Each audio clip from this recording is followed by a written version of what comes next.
Welcome to গোল মেটিং, সাথে আছি কায়েম আলী।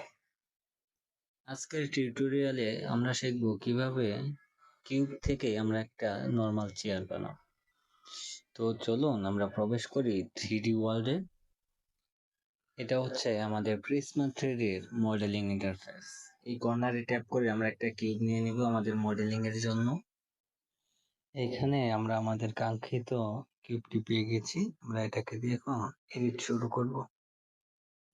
আমরা প্রথমে বসার জায়গাটা বানাবো, তার জন্য আমাদেরকে এইখানে এই কর্নারে রেঞ্জ টুলে ক্লিক করে এটাকে সাইজে আনতে হবে।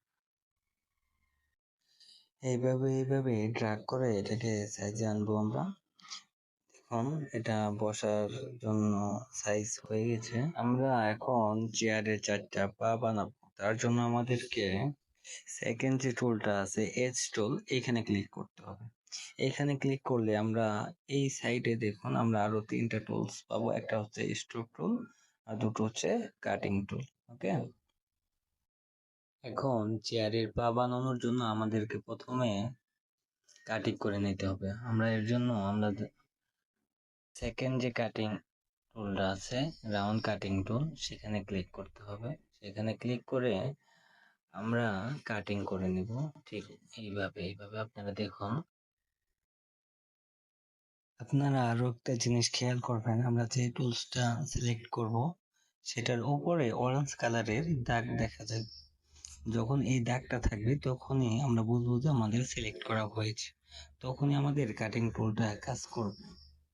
কাটিং করার সময় অবশ্যই আপনারা খেয়াল রাখবেন আমাদের চার কোণার যে বক্সগুলা হচ্ছে সেগুলো যেন সমান থাকে।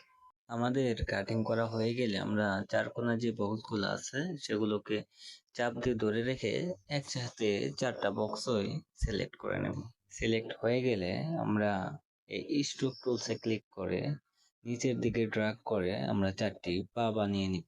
এই ব্লু এরোতে ক্লিক করে নিচের দিকে ড্র্যাগ করলে আমাদের পাগুলো তৈরি হয়ে যাবে। আপনার পছন্দ মতো পাগুলোকে বড় করে নেবেন।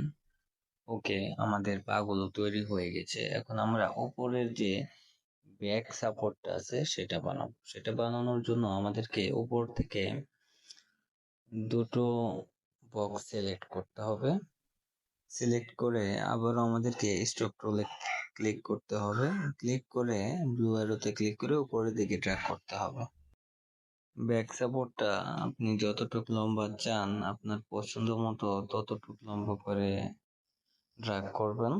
দেন হাইট হয়ে গেলে এরপরে আমরা আবার কাটিং টুলে ক্লিক করে আমরা উপরের যে এটা আছে ওটা বানানোর জন্য কাটিং করে নেব।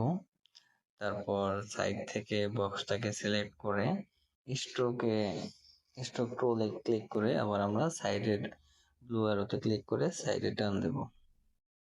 আমরা মাঝখানে আরো দুটো কাট লাগিয়ে ডিজাইন করার জন্য উপরে যে কাটটা আছে ওখানে কাটিং করে মাঝখান থেকে স্ট্রোক করে আমরা আরো দুটো কাট বের করে নেব। তাহলে আমাদের চেয়ারের যে ডিজাইনটা সেটা কমপ্লিট হয়ে যাবে।